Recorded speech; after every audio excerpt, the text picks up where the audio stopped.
नमस्ते।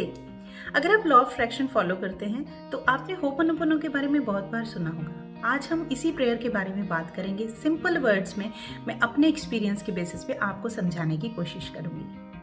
तो होपोनोपोनो में 4 लाइंस बोलने को बोला जाता है। सबसे पहले आई एम सॉरी, कोई भी जो भी सिचुएशन है, पर्सन है, उसको सॉरी बोलना है। उसके बाद प्लीज़ फॉरगिव मी, जो सॉरी के साथ ही जुड़ा हुआ है। थैंक यू, माफ़ करने के लिए thank you, and I love you. तो ये 4 सेंटेंस उसका पूरी होपोनोपोनो का कंक्लूजन है, क्रक्स है। लेकिन ज़रूरी नहीं है कि आपको ये रटे रटाए सेंटेंस बोलने हैं। आपको ये चारों भावनाएं देनी हैं। तो कैसे हम करते हैं? आपको याद होगा जब हम बचपन में छोटे थे, कोई बात अगर हम काफ़ी रिलीजियसली रिचुअल्स को फॉलो करते हैं, कोई गलती हमसे हो जाती तो घर वाले कहते थे कि चलो भगवान से माफ़ी मांग लेते हैं, शायद हमसे कोई भूल चूक हुई। घर में कोई भी प्रॉब्लम आती थी तो घर वाले ये बात करते थे कि शायद हमसे कोई भूल चूक हुई, कोई मन्नत हमसे भूल हो गई या फिर हम कोई रिचुअल भूल गए, तो अपनी भूल बख्शा कराते हैं, तो क्षमा मांग के आते हैं भगवान को। मुझे आज भी याद है, मेरी मम्मी जब प्रे करती थी तो मम्मी ऐसे ही कहती थी कि हे परमात्मा, हे परवरदिगार, अगर हमसे कोई भूल चूक हुई हो तो अपने अनजान बच्चे समझकर माफ़ी देना। हे परवरदिगार, हे परमात्मा, तू ही है, हमारा तो तू ही है, हमें आगे के लिए गाइड करना और हम अपने चरणों में रखना। तो ये प्रेयर मेरी मम्मा बहुत ऑफ्टन करती थी। कहीं भी वो उनका यूजुअल रिचुअल में भी ये वाला प्रेयर हमेशा होता था। अब इस प्रेयर को अगर मैं देखूं तो बहुत क्लोजली ये जुड़ा हुआ है होपोनोपोनो से।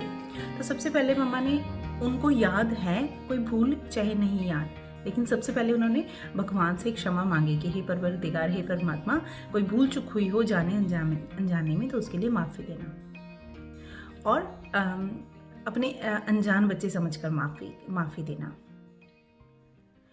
आप अपने चरणों में रखना। मेरा तो तू ही है। जब हम किसी को प्यार करते हैं तो यही तो कहते हैं ना कि मेरा तो तू ही है, आप ही सब कुछ हो मेरे, तो आई लव यू। और अपने चरणों के साथ जोड़ना, हमेशा अपने चरणों के साथ जोड़े रखना, तो कि मैं जो मेरा प्यार है, संबंध है, वो आपके साथ और गहरा होता रहे। तो ये प्रेयर हम बचपन से सुनते आ रहे हैं।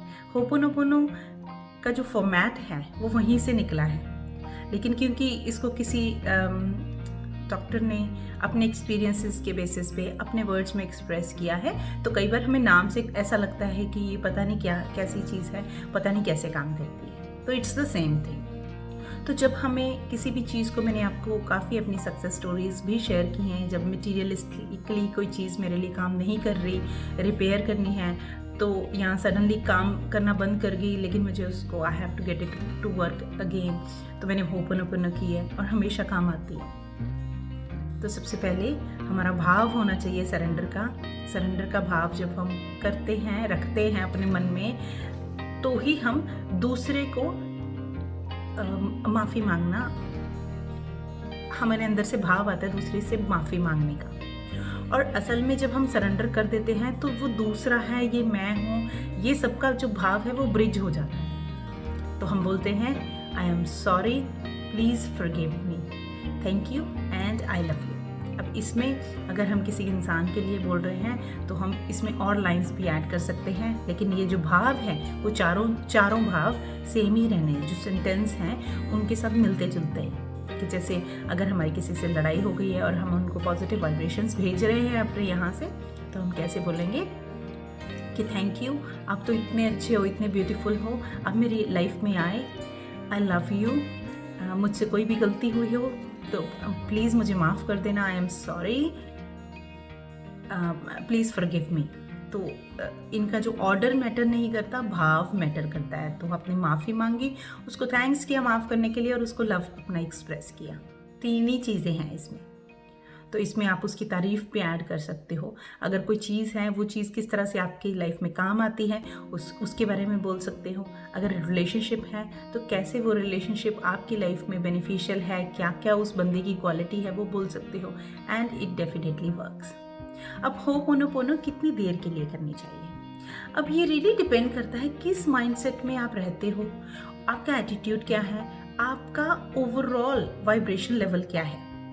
अब सिर्फ उस मोमेंट का वाइब्रेशन लेवल भी मैटर करता है और ओवरऑल आपकी फ्रीक्वेंसी क्या रहती है ये भी मैटर करती है। अगर आप मोस्टली खुश रहते हो, मोस्टली पॉजिटिव रहते हो और एकदम से अपनी अगर कभी नेगेटिव जाते हो, अपनी फीलिंग्स को पहचान कर उससे बाहर आ जाते हो, तो आप 8 से 9 बार भी अगर यहाँ 2 से 3 बार भी होपोनोपोनो करते हैं किसी चीज़ के लिए, उसके बाद उसको छोड़ देते हैं, let it work, let the magic happen, तो वो हो जाता है। लेकिन अगर आप बहुत नेगेटिव फील करते हैं ज़्यादातर, तो 108 बार बोला जाता है, या फिर आप टाइमर लगा के 15 मिनट 20 मिनट अगर 1 आवर तक कर पाओ, ज़्यादा बड़ी प्रॉब्लम है। तो बेसिकली जब आपके माइंड में उसके लिए नो मोर नेगेटिव ख्याल हो जाए, मतलब जो भी नेगेटिविटी उस चीज़ के लिए, उस सिचुएशन के लिए, उस मटेरियल के लिए, उस पर्सन के लिए आपके मन में थी, वो ख़त्म हो जाए, तब तक आप कीजिए। आप इसको एक सेटिंग में भी कर सकते हैं। और अगर आप जैसे मान लीजिए किसी के साथ रिश्ता सुधारना है, तो 15 मिनट आपने सुबह की, 15 मिनट घूमते घूमते, नहाते, खाना खाते, कोई और करते, अपने मन में करते रहे, कब इस तरह से अलग अलग टाइम पे भी कर सकते हैं। लेकिन धीरे धीरे आप देखोगे उस बंदे के बारे में नेगेटिव चीज़ें ही आनी बंद हो गई आपके दिमाग में, और पॉजिटिव वाइब्रेशंस उनको पहुंचने शुरू हो गई, और आप देखेंगे कोई ना कोई क्लू ज़रूर होगा।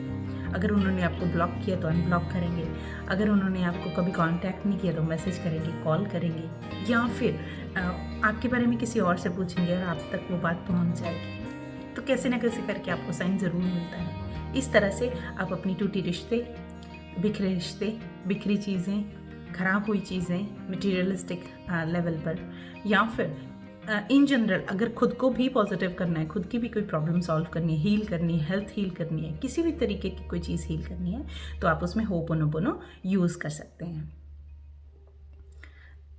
मैं कुछ वीडियोस बना रही हूँ, जैसे जैसे मैं कोई चीज़ मेरे सामने रियल लाइफ में होती है, उसके लिए मैं होपोनोपोनो करती हूँ, उसकी मैं वीडियोस बना रही हूँ, और मैं आपके साथ जल्दी शेयर करूँगी मेरी सक्सेस स्टोरीज, किस तरह से मेरे लिए काम की। कुछ सक्सेस स्टोरीज मैंने ऑलरेडी की हैं, लेकिन वो वीडियो शूट करने से पहले की स्टोरी मैंने अपने मुंह से बताई है। लेकिन जो मैं रियल लाइफ में लाइव फील कर रही हूँ, लाइव होपोनोपोनो कर रही हूँ, वो भी वीडियोस मैं आपके साथ जल्दी शेयर करूँगी, और आपको होपोनोपोनो की प्लेलिस्ट मिल जाएगी चैनल पर। मिलते हैं कि और अच्छे से, इंटरेस्टिंग से और हेल्पफुल ट्रांसफॉर्मेटिव वीडियो के साथ। तब तक के लिए